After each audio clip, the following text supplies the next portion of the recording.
Hey, Shalom Akim, Shalom, Shalom, all praises, glory and honor to Yahweh, Ba'ashem Yahweh Shai, Ba'ashem Rakakwadash. Double honors to the apostles and the elders of Great Millstone for teaching us his truth and citations to the sincere Akim and Aqua may listen.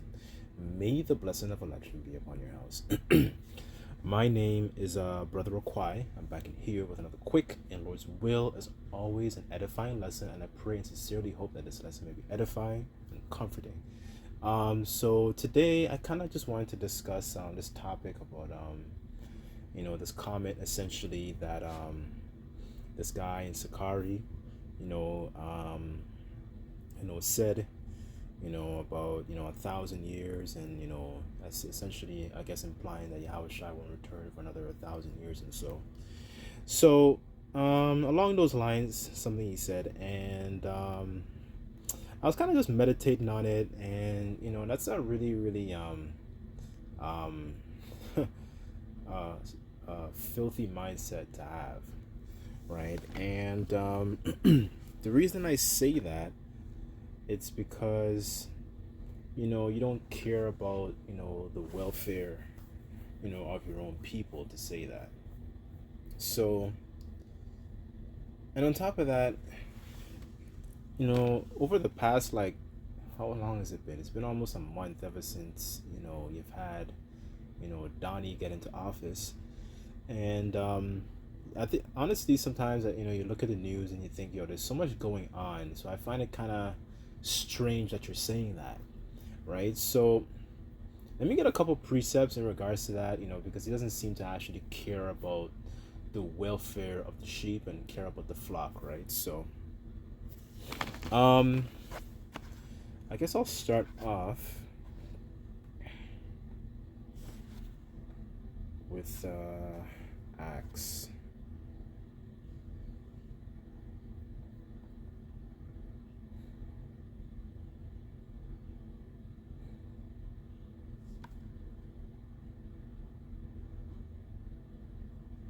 Okay, this is Acts 20, verse 29. And it says, I know that false teachers like vicious wolves, in the NLT, excuse me.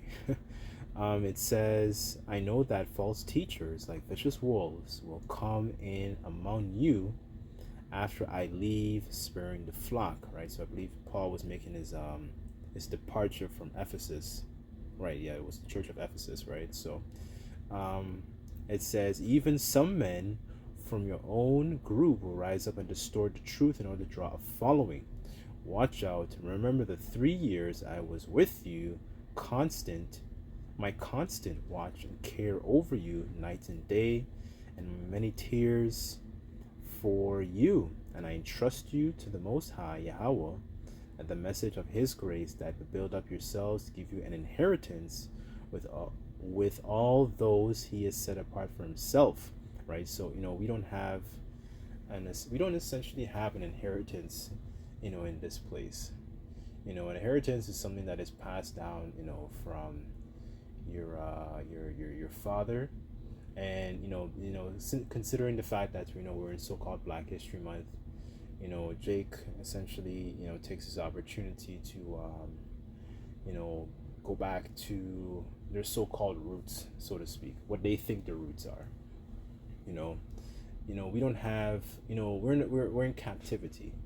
We're subject to payments. We're in a situation, where, we need to get out, because this place is constantly and continues to be polluted, right? We're not in a situation where we can actually enjoy, family, enjoy, if you have a woman, enjoy children, because everything is corrupted, but for him to say that, it seems like you can't you don't really, you think this is a suitable place to kind of lay your hat down and chill and relax, like the flesh does like that, but we're not in a time where essentially we can do that. There's just so much. And that's another thing also, there's a lot of prophecies going on in the world. That's why I find it kind of like asinine for you to say something like that. Um, Let me go to this precept here. This is Sirach 39, verse 1. And it says, "But he that giveth his mind to the law of the Most High, Yahweh, Bashem Shai, and is occupied in the meditation thereof, will seek out the wisdom of the ancient and be occupied in prophecies." And we're living in a time where there's just a lot of prophecies going on, right? So that's why I also think what he's saying is very, very asinine, right? Like for example, let's just consider what's been happening ever since this year started. So now we've had a war with a lot of tariffs going on. We've had Trump, essentially causing more of a rift between America, also known as the whore in Revelation, and causing that rift between themselves and their own allies. Trying to slap tariffs on Canada, U.S., China, but more specifically also on their EU nations, and that's part of the prophecies that's going on. You've had skirmishes in the whole sort of on the quote unquote Holy Land ever since those people went into that space and went into that land, right? And it's even more intensified, with Donnie's friend Benji down there, right? We've had that going on. We've had quote unquote UFOs in I think was it New Orleans or I think it was New Jersey, excuse me. We've had that. We've had um, um, quote unquote lockdowns in the last, what was that, almost 5 years now. We've had that going on. We've had wars and rumors of wars, as the scripture said, as Yahweh Shai said, right? We have so many different plethora of different prophecies. Oh, another one I've noticed is we've had more of a hatred for the whore, going back to America, because a lot of these nations in the East, have a very strong dislike for America because of those Babylonian, because of those that wine that they push upon, the neighboring countries, push upon the Caribbean. They've been pushing it on the Western African countries, the countries in the Middle East, and these are countries that are all wanting to essentially adhere to a sense of a conservative lifestyle, a more modest, traditional lifestyle, right? We have had a lot of these countries, for example, like China, they want to actually, ban certain films because they don't want that wine, they don't want those sodomite, Romans 1 sort of lifestyles, seeping into the culture of their own nation. They don't want their own people to be contaminated. Russia doesn't want that. We've had Russia, turning back and having hooks in their jaws, right? Going back into that old USSR, sort of spirit. So going back to what the point I was saying earlier, it's kind of strange, like, you don't seem to be very occupied in prophecies for you to say something like that. And the list goes on. The list goes on, right? I'm just naming like just a few off the top of my head, right? And there's just so much different. Oh, the Euphrates drying up. That's been going on for the past few years now. You had these different skirmishes, wars, rumors of wars going on the planet Earth. But for you to say that is very foolish, right? Whether, I don't know if there's, there could be money involved in why he's saying that, and if that's the case, you know, what it does is it that promotes a sense of comfort. With everything being taken care of, there is no sense of, or so with everything being taken care of. And another point I wanted to make also was, um, with no thorns in your side, there is no essential need to call upon the Heavenly Father, to send His Son and rescue us out of this situation. That is an amazing. That brings a heavy amount of comfort, right? And with all this comfort, there's no need of distress to actually try and call upon the Lord to get us out of this situation, right? So let me get a couple more precepts. Since I said the word cry, I think that's Luke. Actually, let me go to the one in Judges. Go to this account here.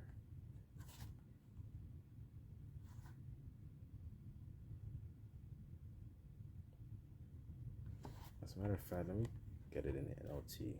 Just bear with me on this.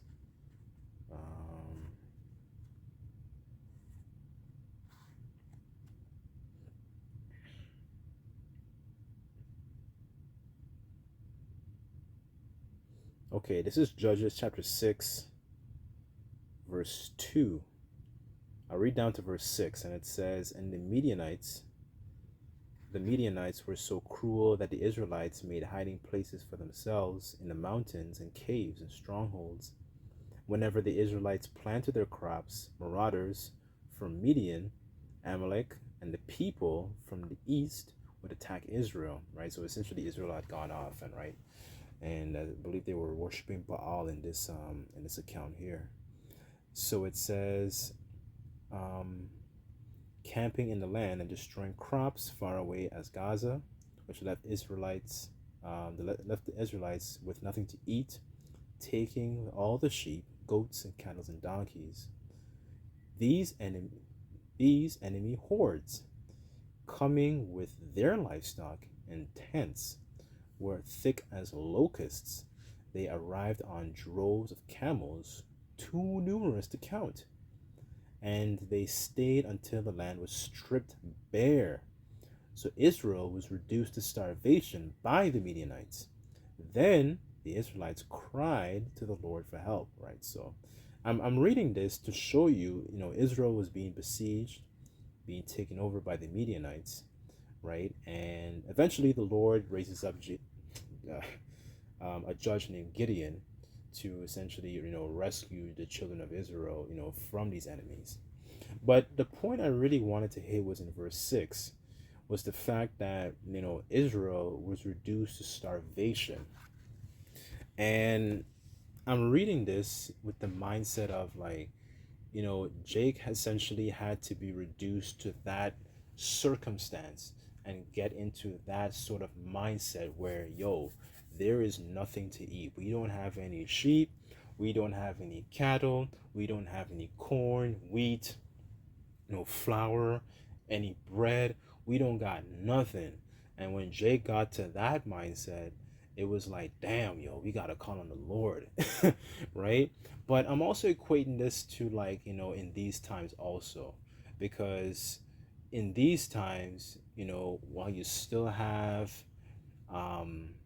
grocery stores open, while you still can be able to go purchase your food, you can go to a farmer's market, you can go get, to a butcher shop, you can go to a fisheries farm or whatever it is Jake does to essentially get their food in this time.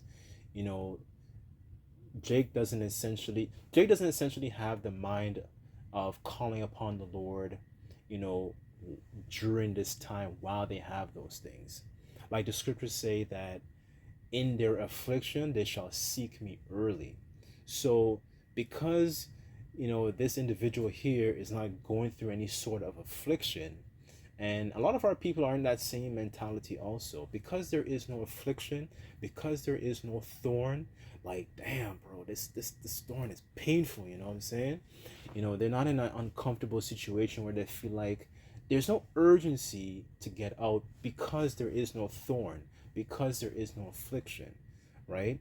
And that's a very, very dangerous mindset.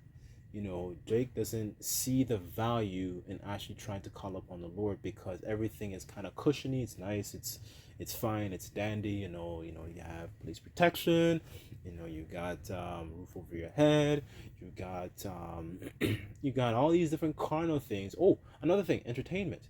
You have a lot of entertainment in these times. You got Super Bowl passed I think it was last week or 2 weeks ago. You got Serena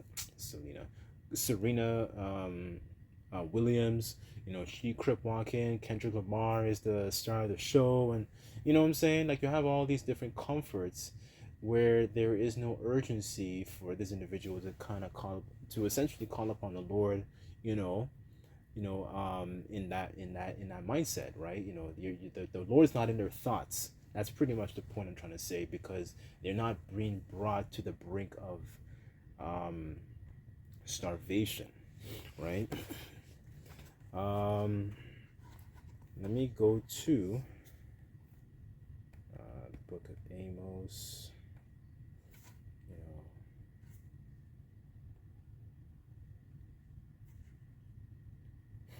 I also wanted to read this in the NLT. This is Amos chapter 6, verse 3, and it says, in the title it says, those at ease at Zion, and it says in the NLT, you push away every thought of coming disaster, but your actions only bring the day of judgment closer. How terrible for you to sprawl on ivory beds and lounge on your couches, eating the meat of tender lambs. From the flock of your choice calves fattened in the stall. You sing songs to sound of the harp, and you fancy yourselves to be great musicians like David. You drink wine by the bowlful, perfume yourselves with fragrant lotions. You care nothing about the ruin of your nation. Therefore, you will be the first to be led away as captives. Suddenly, all your parties will end, right? So this is the mindset, you have this individual, everything is all good. Everything is cushiony. It's nice, I got the best choice in meat. I got the fanciest wine. I got the sexiest women. All these different comforts, and then there is no thought of the pending disaster that's upon us, right? The scriptures say that seek the Lord while he may be found, right? And that's also a certain kind of, that's also where you get spiritual food, right? The wisdom that crieth without, she uttereth a voice in the chief place of concourse. That's where you also get, I was talking about literal food earlier, but now as I'm, reflecting and, meditating, where we get spiritual food is, through, our apostles and elders and the prophets, right? To actually, ignite that relationship with the Lord. So the Lord will, Yahweh Ratazah, have mercy upon us in those times, right? Because we know there's going to be, Jacob's trouble. There's going to be spirits with creative of vengeance. The love of many is going to wax cold.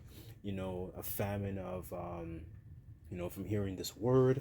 There's all these different things that are going on. Or the grain of rice, that they want to input into the people, right? So no man can buy or sell unless he had the MARK, right? All these different things, right? All these different things that are going on, that will happen.